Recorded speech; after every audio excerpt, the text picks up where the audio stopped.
Segunda-feira, 9 de maio de 2022. Eu sou o Nelson, falando da Zona Leste de São Paulo. Antes de iniciarmos a leitura do livro O que é o Espiritismo, de Allan Kardec, eu quero agradecer a Deus por mais esta oportunidade, por esse privilégio da vida, pelo privilégio da saúde e por tudo, enfim, que Ele possa nos oferecer. Quero agradecer a presença amiga do Divino Mestre Jesus e agradecer aos amigos espirituais que colaboram diretamente em nossa vida, ofertando-nos o que há de melhor e o melhor caminho, ofertando-nos a oportunidade de poder transmitir também um pouco daquilo que aprendemos com eles. Estamos lendo, como disse Allan Kardec, falsas explicações dos fenômenos, alucinação, fluidos magnéticos, reflexo do pensamento, superexcitação cerebral, estado sonambúlico dos médiuns. Esses são os temas que tentaremos transmitir no dia de hoje. Como disse, é um diálogo que existe, que Allan Kardec provocou entre um visitante e ele. Visitante: por acaso você é contra os fenômenos provocados que principalmente a crítica se levanta? Ponhamos de lado toda suposição de charlatanismo e admitamos a mais completa boa-fé. Não será possível que os médiuns sejam vítimas de uma alucinação? Allan Kardec: ignoro que já se tenha claramente explicado o mecanismo da alucinação. Da forma como querem defini-la, ela não deixa de ser um efeito singularíssimo e digno de estudo. É pena, porém, que aqueles que por meio delas pretendam dar conta dos fenômenos espíritas não possam antes apresentar a explicação deles. Há, além disso, fatos que escapam a essa hipótese. Quando a mesa ou outro objeto se move, se ergue ou bate, quando a dita mesa à vontade passeia por uma câmara, sem que pessoa alguma lhe toque, quando ela se destaca do solo e se suspende no espaço, sem ponto de apoio, enfim, quando ao cair se despedaça, tudo isso não pode ser o efeito de uma alucinação. Suponho que o médium, por um produto de sua imaginação, creia ver o que não existe. Será admissível que todos os presentes sejam ao mesmo tempo vítima da mesma vertigem? E quando o mesmo fato se reproduz por toda parte, em todos os países, a ser assim, essa alucinação seria prodígio maior que o próprio fato? Visitante: admitindo a realidade do fenômeno das mesas que giram e falam, não será mais racional atribuí-lo à ação de um fluido qualquer, do magnético, por exemplo?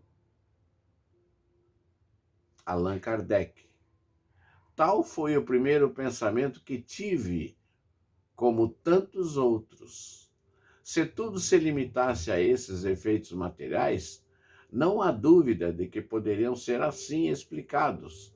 Porém, quando esses movimentos e golpes nos deram provas de inteligência, quando se reconheceu que respondiam ao pensamento com inteira liberdade, foi-se levado a tirar a seguinte conclusão, aspas, se todo efeito tem uma causa, todo efeito inteligente tem uma causa inteligente, fecha aspas.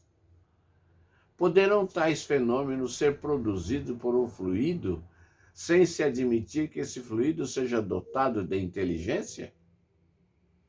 Quando vedes os aparelhos do telégrafo fazerem sinais transmitindo o pensamento, bem compreendeis que esse aparelho de ferro ou de madeira não são inteligentes, mas que é uma inteligência quem os faz mover. Dá-se o mesmo com as mesas a que nos referimos. Dão-se ou não efeitos inteligentes? Eis a questão. Os que contestam são pessoas que nada viram ainda e se apressam a concluir, segundo suas ideias particulares e baseadas, quando muito, em observação superficial. Visitante. Pode-se responder que se há um efeito inteligente, esse pode ser um reflexo da inteligência, seja do médium, seja de quem interroga ou mesmo dos assistentes, porque dizem a resposta recebida estava sempre no pensamento de alguém. Allan Kardec. E é ainda um erro, filho da falta de observação. Se os que assim pensam se tivessem dado ao trabalho de estudar o fenômeno em todas as suas fases, não deixariam de reconhecer a cada passo a independência absoluta da inteligência que se manifesta. Como conciliar essa tese com as respostas obtidas, tão fora do alcance intelectual e da instrução do médium? Respostas que vão de encontro às suas ideias, desejos e opiniões, ou que destroem completamente as previsões dos assistentes? Quando os médiuns escrevem em uma língua que não conhecem, ou escrevem na sua própria, quando não sabem ler nem escrever? À primeira vista, essa opinião nada tem de irracional. Convenham, mas é desmentida por um conjunto de fatos tão concludentes que diante deles é impossível duvidar. Além disso, mesmo admitindo-se essa teoria, o fenômeno, longe de ser simplificado, seria muito mais prodigioso. Por quê? O pensamento poderá refletir-se sobre uma superfície como a luz, o som, o calórico? Em verdade, havia nisso um motivo para a ciência exercer a sua sagacidade. E depois ainda, o maravilhoso seria maior, porque, achando-se presente 20 pessoas, será o pensamento desta ou daquela que é refletido, ou o desta ou daquela outra? Tal sistema é insustentável. É realmente curioso ver se os contraditores empenharem-se na busca de causas 100 vezes mais extraordinárias. É incompreensível do que aquelas que se lhe apresenta.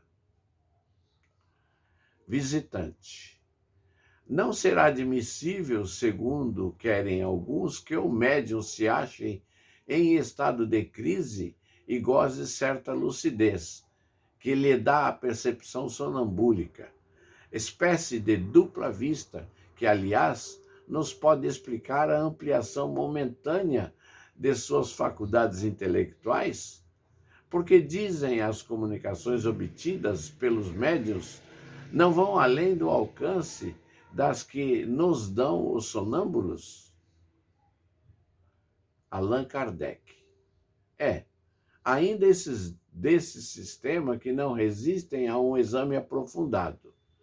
O médium nem se acha em crise, nem dorme, mas está perfeitamente acordado, agindo e pensando como os outros, sem nada apresentar de extraordinário.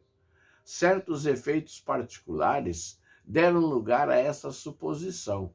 Porém, quem se não limitar a julgar as coisas por uma só face, reconhecerá sem dificuldade que o médium é dotado de uma faculdade particular, que não permite confundi-lo com o sonâmbulo, sendo a independência de seu pensamento demonstrada por fatos da maior evidência. Abstraindo das comunicações escritas, qual o sonâmbulo que fez alguma vez sair um pensamento de um corpo inerte? Qual deles pode produzir aparições visíveis e mesmo tangíveis? Qual fez que um corpo pesado se mantivesse suspenso no ar, sem ponto de apoio? Será por efeito sonambúlico que certo médium desenhou um dia, em minha casa e na presença de 20 testemunhas, o retrato de uma jovem morta havia 18 meses e a quem ele não conhecera, retrato reconhecido pelo próprio pai da jovem, presente então à sessão? Será por efeito do mesmo gênero que uma mesa responde com precisão às questões propostas, mesmo feitas mentalmente? Certamente, se admitirmos que o médium se acha em estado magnético, parece-me difícil crer que a mesa seja sonambúlica.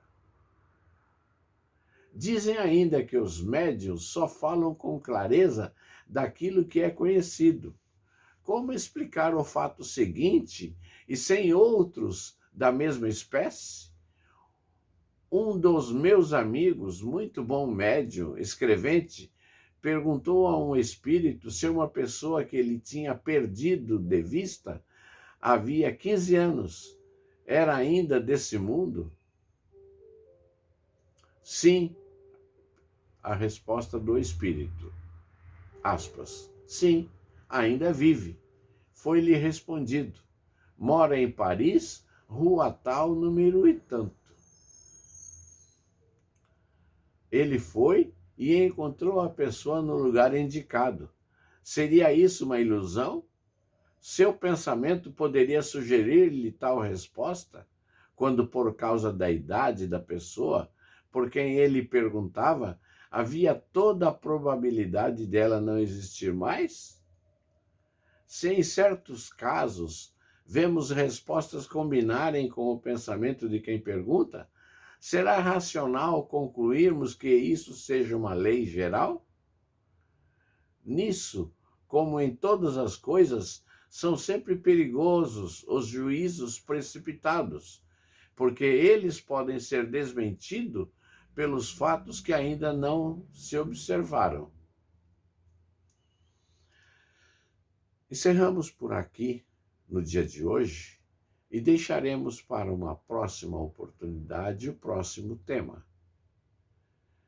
Muito obrigado, amados amigos, pela sua paciência, pela sua visualização e seus possíveis comentários.